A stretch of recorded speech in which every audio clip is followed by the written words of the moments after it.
Throughout 2 weeks in the season so far, San Francisco's defense looks vastly improved from last year and honestly looks dominant under Robert Saleh. And while veterans like Bosa, Warner, and Lenore have all played lights out, it's really the rookies and younger players who have elevated this defense. Specifically in this video, we're going to be talking about their 11th overall pick in Mykel Williams out of Georgia. For the second straight week, the 6'5", 260-pound defensive lineman routinely showed off his power, walking offensive linemen into the backfield and routinely drawing double teams, which is why Huff was left one-on-one during the Saints' final offensive play of the game. Maybe more importantly for San Francisco's defense though, he continues to show his dominance in the running game. During his time at Georgia, for instance, more than 30% of his tackles were behind the line of scrimmage, and in this most recent Saints game, he continued to show his knack of finding the ball carrier in the backfield. So in this video, I wanted to go over how Mykel Williams has truly unlocked San Francisco's defensive dominance and how I believe the rookie can continue to improve headed forward.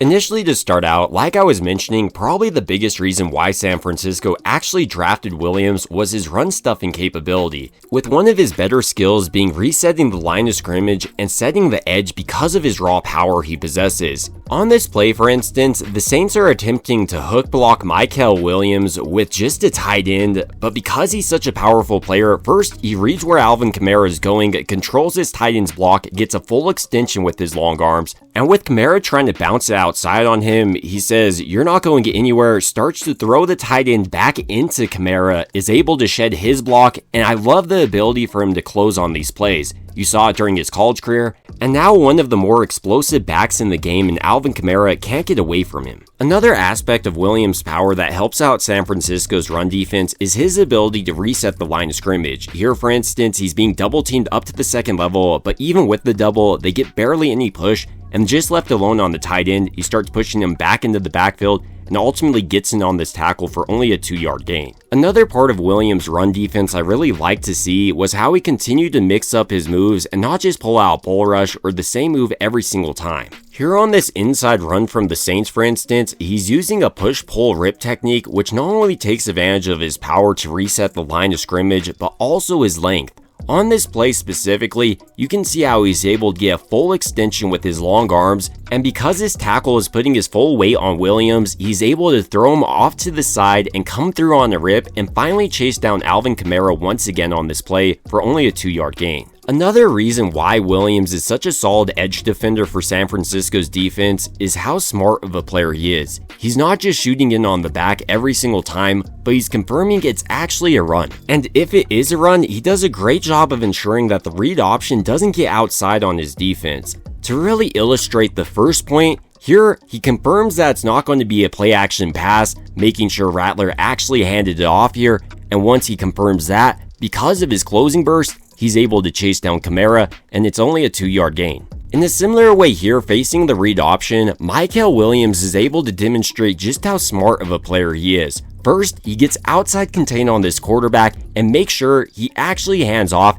and once he does, he starts to pursue this play. Williams' ability to really contain the read option is going to be vital for San Francisco's defense headed forward, especially against mobile quarterbacks like Kyler Murray they face this week. Williams also did a nice job of setting the edge even when the Saints try to attack him with speed. Here, for instance, the offensive line is selling like this run is going the opposite direction of Williams, but because he is an aware player, he stays home, reads his play, and then starts to string out Alvin Kamara towards his sideline because he does possess pretty good speed for a player of his size. And while not able to necessarily make the big tackle on this play, without Williams identifying this play, Alvin Kamara has 2 offensive linemen right in front of him, and this would have gone for a much bigger play in my opinion. The final aspect of Williams' run defense I wanted to touch on before moving on to his pass rush is how great he is in open space. When given the ability to make the open field tackle, he's going to do it basically on anyone. On this play with Robert Saleh sending the blitz, for instance, Williams is slanting in front of this tackle's face, and with 51 not picking it up, he's left in the hole open.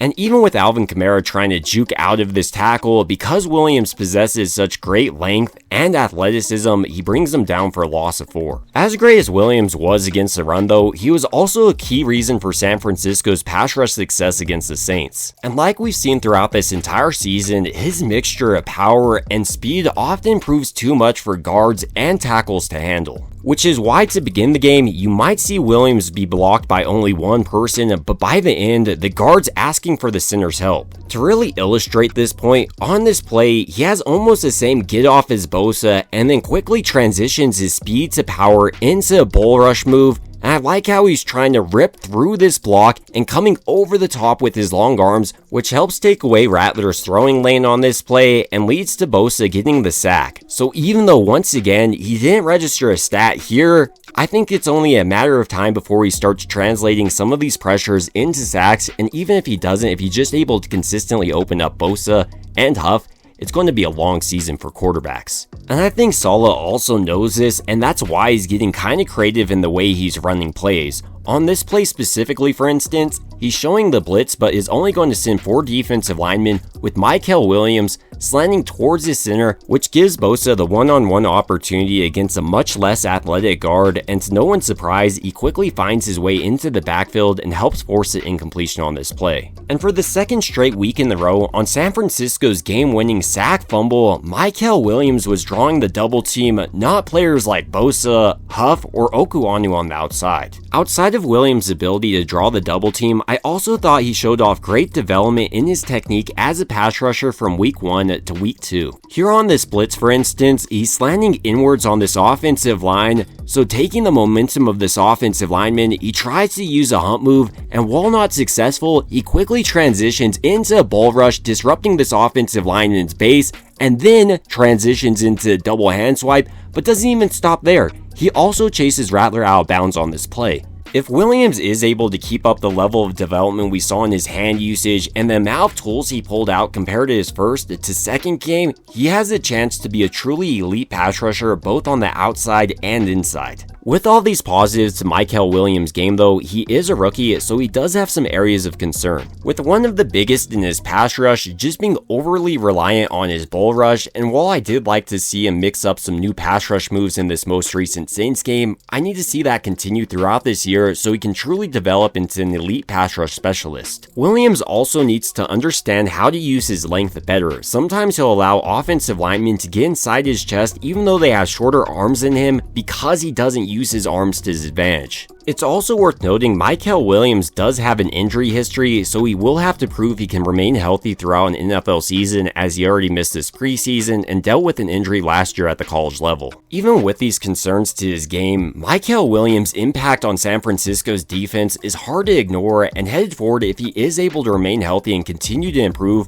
I wouldn't be surprised to see him end up being a Pro Bowl level defensive lineman for San Francisco's defense. But ultimately, these are just some of my thoughts on Mykel Williams' Week 2 performance and his development so far as a player, and I'd like to hear your thoughts down below. Do you think he can end up being a player similar to Bosa or maybe Armstead? Or do you think that he's going to be another bust like Kinlaw? It would also mean a ton to me if you did enjoy this video, if you could go ahead and like and subscribe. And as always, I hope you guys have a great rest of your day.